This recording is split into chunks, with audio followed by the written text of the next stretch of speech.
અમદાવાદમાં સામાન્ય વરસાદમાં ફરી ભરાયું પાણી, લોકોએ ઠાલવ્યો રોષ। અમદાવાદમાં ફરી સામાન્ય વરસાદમાં શહેર પાણી થઈ ગયું। શહેરના અનેક વિસ્તારોમાં વહેલી સવારે વરસાદ શરૂ થયો, જેની સાથે જ પાણી ભરાવાની પણ શરૂઆત થઈ ગઈ। અનેક વિસ્તારોમાં પાણી ભરાતા તંત્રની કામગીરી સામે ફરી એકવાર સવાલ ઉઠ્યા છે। વરસાદના કારણે અમદાવાદના અમદુપુરા વિસ્તારમાં પાણી ભરાયા। રસ્તા ઉપર પાણી ભરાતા વાહન ચાલકોને હાલાકીનો સામનો કરવો પડ્યો। રસ્તા પર ઘૂંટણસમાં પાણી ભરાઈ જતા રાહદારીઓને પારાવાર મુશ્કેલીનો સામનો કરવો પડ્યો। વરસાદી માહોલ વચ્ચે વાહન ચાલકોને પાણીમાંથી પસાર થવાની ફરજ પડી। આ તરફ નિકોલના મનમોહન 4 રસ્તા પર વરસાદી પાણી ભરાતા વાહન ચાલકો મુશ્કેલીમાં મુકાયા। રસ્તા પર પાણી ભરાતા ટુ વ્હીલર ચાલકો પાણીમાંથી પસાર થવા મજબૂર બન્યા। અનેક વાહનો ધીમી ગતિએ પસાર થતા જોવા મળ્યા। સામાન્ય વરસાદમાં જ પાણી ભરાતા વરસાદી પાણી નિકાલની વ્યવસ્થા સામે સવાલો ઉઠ્યા છે। સ્થાનિકોએ પાણીના કાયમી નિકાલ માટે તાત્કાલિક કામગીરીની માંગ કરી છે। સરસપુરના વોરાના રોજા વિસ્તારમાં પણ વરસાદી પાણી ભરાયા। સામાન્ય વરસાદમાં રસ્તાઓ તળાવમાં ફેરવાતા વાહન ચાલકો અને રાહદારીઓને ભારે હાલાકી પડી। સ્થાનિકોના જણાવ્યા પ્રમાણે દર વર્ષે પાણી ભરાવાની સમસ્યા સર્જાય છે, ત્યારે વરસાદી પાણીના યોગ્ય નિકાલના તંત્રના દાવા સામે ફરી સવાલો ઉઠ્યા છે। બોપલમાં વરસાદ ચાલુ થતાં જ વીઆઈપી રોડ પર પાણી ભરાઈ ગયા, જેના કારણે વાહન ચાલકો પરેશાન થયા। મહત્વનું છે કે જુલાઈમાં પડેલા વરસાદે પણ સાઉથ બોપલની કમર તોડી હતી। અમદાવાદમાં સામાન્યથી મધ્યમ વરસાદની આગાહી કરવામાં આવી છે, ત્યારે આગામી સમયમાં ભારે વરસાદ પડે તો પાણી ભરાવાની સ્થિતિ વધુ ગંભીર ન બને તે માટે તંત્ર સામે અનેક પડકાર છે। અમદાવાદમાં અત્યાર સુધીમાં સિઝનનો કુલ વરસાદ 24 ઇંચ નોંધાયો છે, જે સિઝનલ સરેરાશ વરસાદના 66.53% જેટલો છે। મધ્ય ગુજરાતમાં મેઘરાજાની મહેર, પંચમહાલ છોટાઉદેપુર પર મેઘરાજા મહેરબાન।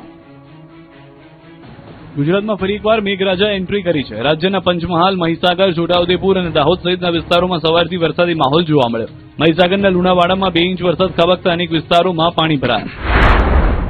સૌથી પહેલા વાત પંચમહાલની। જિલ્લામાં સવારથી જ વરસાદી માહોલ જામ્યો। ગોધરા, મોરવા, હડફ સહિતના વિસ્તારોમાં વરસાદ વરસ્યો। ગોધરા શહેરમાં વહેલી સવારથી જ મેઘરાજાએ હિત વરસાવ્યું। વરસાદના કારણે વાતાવરણમાં ઠંડક પ્રસરી, તો લાંબા સમય બાદ વરસાદ વરસતા ખેડૂતોમાં પણ ખુશીનો માહોલ જોવા મળી રહ્યો છે। આ તરફ મહીસાગરમાં મેઘરાજાની ધમાકેદાર એન્ટ્રી થઈ છે। વીરપુર, કડાણા, ખાનપુર અને કોટંબા સહિતના વિસ્તારોમાં વરસાદી માહોલ જામ્યો। લુણાવાડામાં 2 ઇંચ વરસાદ ખાબકતા શહેરમાં ઠેર ઠેર પાણી ભરાયા। જયશ્રીનગર સોસાયટીમાં ઘૂંટણસમાં પાણી ભરાયા। મુખ્ય માર્ગ પર ઘૂંટણસમાં પાણી ભરાતા વાહન ચાલકો પણ પરેશાન થયા। છોટાઉદેપુર પંથકમાં પણ વહેલી સવારથી વરસાદ શરૂ થયો। છોટાઉદેપુર નગર સહિત આસપાસના વિસ્તારોમાં ધીમી ધારે વરસાદ શરૂ થયો। મેઇન બજાર, પોસ્ટ ઓફિસ, નવાપુરા, માણિક ચોકડી અને એસટી ડેપો સહિતના વિસ્તારોમાં વરસાદ વરસ્યો। એક અઠવાડિયાના વિરામ બાદ ફરી વરસાદી માહોલ જામતા લોકોને ગરમી અને ઉકળાટમાંથી રાહત મળી, તો વરસાદથી ખેડૂતોમાં પણ ખુશીનો માહોલ જોવા મળ્યો। દાહોદમાં પણ સવારથી મેઘરાજા મહેરબાન થયા છે। દાહોદ શહેરની સાથે ગામડાઓમાં પણ વરસાદ વરસ્યો। લીંબડી સહિતની આસપાસના વિસ્તારોમાં વરસાદ વરસ્યો। વરસાદી માહોલથી ફરી એકવાર વાતાવરણ હરિયાળું બન્યું। વિરામ બાદ ફરીથી વરસાદને કારણે ખેડૂતોના પાકનો ફાયદો થશે। 9 જિલ્લામાં પૂરનો ખતરો, 4 સિસ્ટમ ગુજરાતને ધમરોળશે, હવામાન વિભાગની આગાહી। ગુજરાત પર ફરી વરસાદનું સંકટ ઘેરાયું છે। રાજ્યના 9 જિલ્લામાં ભારેથી અતિ ભારે વરસાદની આગાહી કરવામાં આવી છે। મહીસાગર, પંચમહાલ અને દાહોદમાં ઓરેન્જ એલર્ટ જાહેર કરાયું છે, જ્યારે અરવલ્લી, ખેડા, છોટાઉદેપુર, નર્મદા, તાપી અને ડાंगમાં येलो अलर्ट अपाયું છે। हैवी रेनफॉल की वार्निंग है गुजरात रीजन में, और जो डिस्ट्रिक्ट है जहाँ पर हैवी रेनफॉल की वार्निंग है वो डिस्ट्रिक्ट है छोटाउदेपुर, दाहोद, नर्मदा, तापी और डांग डिस्ट्रिक्ट शामिल है। और थंडरस्टॉर्म की बात करेंगे तो आज और कल के लिए थंडरस्टॉर्म की वार्निंग है, और जो विंड की स्पीड होगी वो 30 से 40 किलोमीटर पर आवर के आसपास रहने का पूर्वानुमान है। હવામાન વિભાગની આગાહી પ્રમાણે આવતીકાલે પણ 9 જિલ્લામાં મુશળધાર વરસાદ પડી શકે છે। ભારે વરસાદને પગલે કેટલાક વિસ્તારોમાં પૂર જેવી સ્થિતિ સર્જાવાની શક્યતા છે। રાજ્યમાં એક સાથે 4 હવામાન સિસ્ટમ સક્રિય હોવાથી વરસાદનું જોર યથાવત રહેવાની શક્યતા છે, જેમાં monsoon trough, western disturbance, shear zone અને લો પ્રેશર સિસ્ટમનો સમાવેશ થાય છે। આ તરફ આગામી 7 દિવસ રાજ્યમાં અન્ય વિસ્તારોમાં પણ મધ્યમ વરસાદની આગાહી છે, જોકે સૌરાષ્ટ્રમાં હજુ સુધી સામાન્ય કરતાં 21% ઓછો વરસાદ નોંધાયો છે। સુરેન્દ્રનગરના વઢવાણના ખેડૂતોનું હૈયું ભરાયું। 4000 વીઘા જમીનમાં પાક નિષ્ફળ જવાની ભીતિ।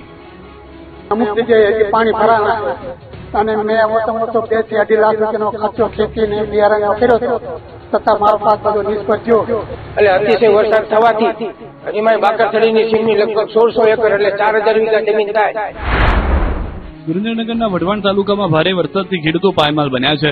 બાકરથડી અને આસપાસના ગામોમાં ખેતરોમાં પાણી ભરાઈ રહેતા કપાસ, અડદ, તલ, જુવાર સહિતના પાકને વ્યાપક નુકસાન થયું છે।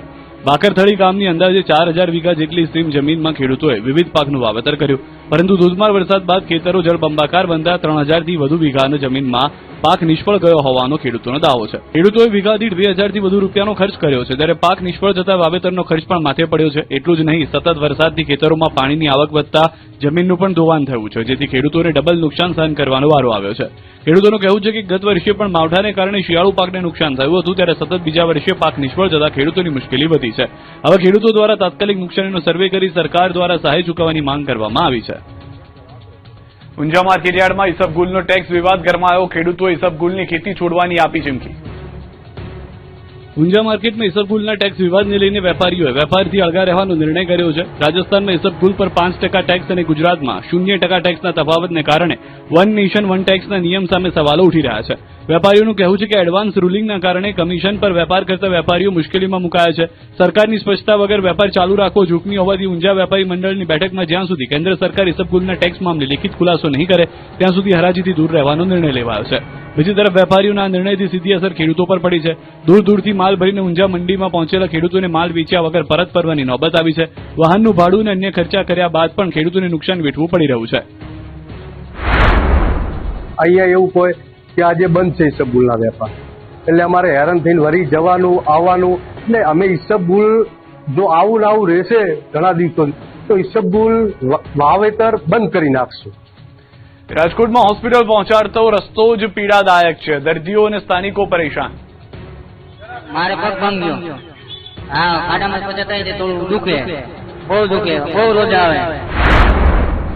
રાજકોટ એમ્સ હોસ્પિટલ સુધી પહોંચવાનો રસ્તો દર્દીઓ માટે દર્દ બની ગયો છે. જામનગર રોડ પરથી પરાપીપળિયા થઈને એમ્સ હોસ્પિટલ જતો રસ્તો અત્યંત બિસ્માર હાલતમાં છે. રસ્તા પર ઠેર ઠેર ખાડાઓ પડતા દર્દીઓ અને વાહન ચાલકો ભારે હાલાકી ભોગવી રહ્યા છે. દર્દીઓ સાથે સ્થાનિક વાહન ચાલકો પણ બિસ્માર રસ્તાથી પરેશાન છે. પરાપીપળિયા ગામના પૂર્વ સરપંચનો દાવો છે કે આ મામલે અનેક વખત તંત્રને રજૂઆત કરી હોવા છતાં સમસ્યાનો ઉકેલ આવ્યો નથી. બહુ તકલીફ પડે. આ ખાતર અમારે લઈ આવવું, મજૂર તેડવા મેળવા જવો હોય તો આ બધી તકલીફ જ પડે. આ ખાડા કેવડા પડ્યા છે, આમાં જો તો ખરા સરકાર કોઈ ધ્યાન જ નથી દેતી.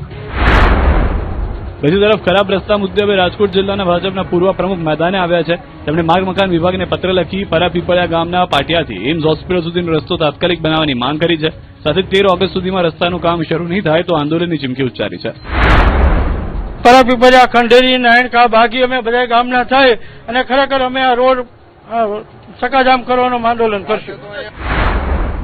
આમ ભાજપના જ પૂર્વ જિલ્લા પ્રમુખે આંદોલનની ચીમકી આપતા રસ્તાના મુદ્દે રાજકીય ગરમાવો આવ્યો છે.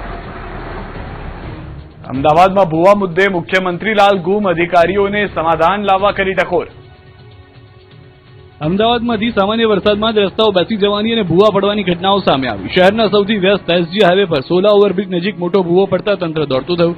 કોર્પોરેશન દ્વારા સ્થળ પર બેરીકેડ લગાવી રસ્તો કોર્ડન કરવામાં આવ્યો. જોકે ભૂવાના કારણે વાહન ચાલકો માટે અકસ્માતનું જોખમ વધ્યું છે. એક તરફ શહેરમાં ભૂવા પડી રહ્યા છે, બીજી તરફ વરસાદ બાદ અમદાવાદમાં 481 સ્થળે રસ્તાઓ બેસી ગયાની વિગતો સામે આવી છે, જેમાં પૂર્વ ઝોનમાં સૌથી વધુ 130 અને ઉત્તર ઝોનમાં 118 સ્થળે રોડ બેસી ગયા છે. પાણી અને ડ્રેનેજના કામ બાદ રસ્તાઓની સ્થિતિ વધુ ખરાબ થઈ હોવાના સવાલો પણ ઉઠી રહ્યા છે.